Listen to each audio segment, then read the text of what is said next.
હાજી ભાઈ. વસંતભાઈ, હું મનીષ પરમાર બોલું છું. ક્યાંથી? આપણે સુરતથી. બોલો ભાઈ. એક મારો ફ્રેન્ડ છે, આપણે દેવી પૂજક છે હા. અને અમે કોળી પટેલ છીએ. હા. તો એને થોડીક બબાલ થઈ, એ લગ્નમાં એવું કઈ ઘોડી નહીં, તો એના માટે અમારે કેસ કયા આપણે કઈ રીતના લખાવવા જઈ શકીએ? એટલે હું બબલ થઈ? એમ કે તમે વરઘોડો નહીં કાઢી શકો. કોણ? દેવી પૂજક? આ દેવી પૂજકો મારો ફ્રેન્ડ છે, એને વરઘોડો કાઢવો છે. એટલે વરઘોડો કાઢવાની ના કોણ પાડે? ગામ વાળા. કા? હવે એને પ્રોબ્લેમ છે એટલે. કયું ગામ છે? એ કોને? હા, જ્યાંથી વરઘોડો કાઢવાનું છે ગામ કયું? એ ગામ ફૂલસર છે. કેવું? ફૂલસર. ફૂલ. દેવી પૂજક સમાજના દીકરાને વરઘોડા ટાઈમે ઘોડી ઉપર નહીં ચડવા બાબતે દેવી પૂજક પરિવારને ધમકી મળી. આ બનાવ ભાવનગર જિલ્લાનું ફૂલસર ગામ. આ ફૂલસર ગામમાં દેવી પૂજક સમાજને ઘોડે નહીં બેસવા માટે ધમકી અપાણી અને કહેવામાં આવ્યું કે તમે દેવી પૂજક છો, તમે હલકું લોહી છો અને અમારી સામે તમે અને આ ગામમાં તમે ઘોડીએ બેસી અને તમારો વરઘોડો ન કાઢી શકો. આવું કહી દેવી પૂજક સમાજને ધમકી આપી અને દબાવવામાં આવ્યા અને ખોટી રીતે હેરાન પરેશાન કરવામાં આવ્યા. આ આખો બનાવ એવો છે કે હાલ ફૂલસરના વતની અને સુરત સ્થાયી થયેલ મનીષભાઈ પરમાર, જે કોળી જાતિમાંથી આવે છે, અને કોળી જે મનીષભાઈ પરમાર અને દેવી પૂજક બે મિત્રતા હોય અને એ મિત્રતાના અનુસંધાને મનીષભાઈએ કાંઈક ને કાંઈક રસ્તો આમાંથી કાઢવાનું વિચાર્યું. તો એને એવું સૂચ્યું કે અત્યારે જે હાલ તકમાં વસંતભાઈ સાવડા અમરેલીવાળા એને ફોન કર્યો અને જે કાંઈ હકીકત હતી બનાવની તે હકીકત વસંતભાઈ સાવડાને કીધી અને વસંતભાઈ પાસે આની સામે કઈ રીતે પગલાં લેવા એ બાબતે માહિતી મેળવી. તો મારે આ ગામને એટલું કહેવાનું કે ફૂલસર ગામ કોઈના બાપની જાગીર નથી. ત્યાં 18 વરણ રહી છે અને હરેક વરણને સ્વતંત્રતા છે કે તમે પોતે પોતાની રીતે પ્રસંગમાં વરઘોડા કાઢી શકો, પોતાનો કંઈ ફુલેકા કાઢી શકો, ડીજે વગાડી શકો.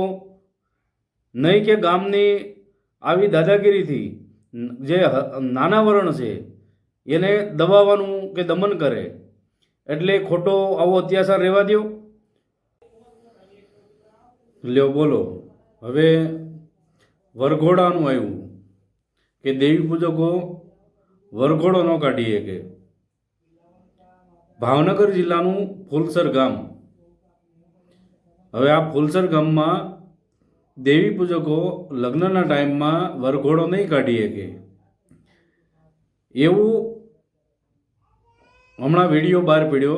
એમાં વિડીયોમાં એક કોળી પટેલના એક ભાઈ છે અને તે વસંત સાવડા અમરેલી તેને ફોન કરે છે અને એવું જણાવે છે કે અહીંયા દેવી પૂજકો જે વરઘોડો કાઢે છે એમાં ગામના કોઈ માણસોએ વાંધો ઉપાડ્યો છે અને એ વાંધોમાં એવું કીધું છે કે દેવી પૂજકો થઈ અને તમે વરઘોડો ના કાઢી શકો. તો ભાઈ, આ ફૂલસર ગામ અને ફૂલસર ગામના બધા લોકોને અને બધા નાગરિકોને કહેવાનું છે કે વરઘોડો તો નીકળશે. ગામ તમારા બાપનું નથી અને દેવી પૂજકો કોઈના ગુલામ નથી. વરઘોડો આજ નહીં તો કાલે અને કાયમી માટે વરઘોડો તો નીકળશે. કોઈને પણ તકલીફ હોય, દેવી પૂજક સમાજથી કોઈને પણ તકલીફ હોય તો કાયદાકીય રીતે લડવા તૈયાર રહેજો. બાકી વરઘોડો નીકળશે અને ત્યાંના જે સરપંચ છે અને તેની સાથે વાત કરી મેં, અને આમાં કેટલું સાચું છે અને કેટલું ખોટું છે એ તપાસ ચાલુ છે. અને એમાં જો કંઈ પણ જો ગામવાળા કંઈ આડાય અને કંઈ ખોટી દાદાગીરી કરશે તો અમે કાનૂની પગલાં લઈશું અને જે પણ કરવું પડે આના માટે એ અમે કરવા તૈયાર છીએ. બાકી તો વરઘોડો નીકળશે અને ગામ કાંઈ તમારા બાપનું નથી, કાંઈ તમે ખાતે નથી કરી દીધેલું. એટલે અત્યારે સ્વતંત્ર ભારતમાં બધાને રહેવાનો હક છે અને સ્વતંત્ર રીતે જે કાયદાના દાયરામાં રહી અને બધા પોતપોતાની રીતે ક્રિયા કરી શકે છે. એટલે કે કોઈ સમાજ કોઈનો ગુલામ નથી હોતો અને કોઈ એને ધમકી ના આપી શકે, કોઈ દાદાગીરી ના કરી શકે. એ માટે આ વિડીયોની કેટલી ખરાઈ છે એમ જોઈ અને પછી અમે એક્શન અને પગલાં લઈશું. હાલો. પણ વસંતભાઈ ચાવડા બોલો? હાજીભાઈ. વસંતભાઈ, હું મનીષ પરમાર બોલું છું, ક્યાંથી? આપણે સુરતથી. બોલો ભાઈ. એક મારો ફ્રેન્ડ છે, આપણે દેવી પૂજક છે હા. અને અમે કોળી પટેલ છીએ. હા. તો એને થોડીક બબાલ થઈ, એ લગ્નમાં એવું કઈ ઘોડે નહીં, તો એના માટે અમારે કેસ કયા આપણે કઈ રીતના લખાવવા જઈ શકીએ? એટલે હું બબલ થઈ? એમ કે તમે વરઘોડો નહીં કાઢી શકો. કોણ? દેવી પૂજક? આ દેવી પૂજકો મારો ફ્રેન્ડ છે, એને વરઘોડો કાઢવો છે, એટલે વરઘોડો કાઢવાની ના કોણ પાડે? ગામવાળા. કા? હવે એને પ્રોબ્લેમ છે એટલે. કયું ગામ છે? એ કોને? હા, જ્યાંથી વરઘોડો કાઢવાનું છે ગામ કયું? એ ગામ ફૂલસર છે. કેવું? ફૂલસર. ફૂલસર? હા, ક્યાં આવ્યું? એ ભાવનગર જિલ્લામાં આવ્યું. ભાવનગર જિલ્લામાં. એટલે એ લોકોને, ગામના લોકો એવું કહે છે કે તમે દેવી પૂજક વરઘોડો ન કાઢી શકો. હા સર, હા સર, હા સર.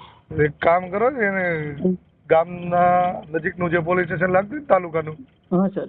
ત્યાં લેખિતમાં અરજી આપો કે અમારે આટલી તારીખે લગ્ન છે, હા, બરાબર, સર. જેના અનુસંધાને અમે વરઘોડો કાઢવાના છીએ, પણ ગામના લોકોનો વિરોધ છે હા. કે આ વરઘોડો તમારે ન કઢાય અને અમે વરઘોડો કાઢવા નહીં દઈએ, બરાબર. હા. એટલે આપ સાહેબને અમારી વિનંતી છે કે કાયદો અને વ્યવસ્થા જળવાઈ રહી એટલા માટે પોલીસ પ્રોટેક્શન આપવું. Okay, thank you sir. એટલે તાલુકા પોલીસ સ્ટેશન એનું તમારું જે લાગતું હોય તાલુકાનું, હા. ન્યા અને એસપી સાહેબને બેને એક આ અરજી આપી દો લેખિતમાં, હમ. એટલે તો આપણા પ્રોટેક્શન આપશે અને વરઘોડો તો એનથી નીકળશે જ. હા. કારણ કે ભાઈ અત્યારે બધા જો સર બધા સમાજને હક ભાઈ, છે. અત્યારે સ્વતંત્ર છે આ હા, દેશ બસ એમ. અને તમામને સ્વતંત્રતાનો અધિકાર મળ્યો છે હા, બસ કે હવે હું વરઘોડો કોઈ કાઢે ને હાથી ઘોડો કાઢે. હા, બસ બધા કાઢે. હું કોળી પટેલ છું, એ મારો ફ્રેન્ડ છે દેવી પૂજક, તો એવું તો કઈ હોય નહીં કે ના ભાઈ ભાઈ, અમે ના, કાઢી એવું ઈ કાંઈ નહીં ન હોય. કાઢી. તમ તારે બિંદાસ હા, બસ. અને અરજી બરજી દેવા જાવ ને કોઈ પોલીસ વાળા આનાકાની કરે હા. તો તમ તારે મને ત્યાં ફોન કરાવજો. બાકી વરઘોડો તો કઢાય, કોઈના બાપનું જાગીર નથી હો ભાઈ. Okay sir, thank you sir, તમે એટલું મદદ કરી. ભલે ભલે ભાઈ. Okay sir.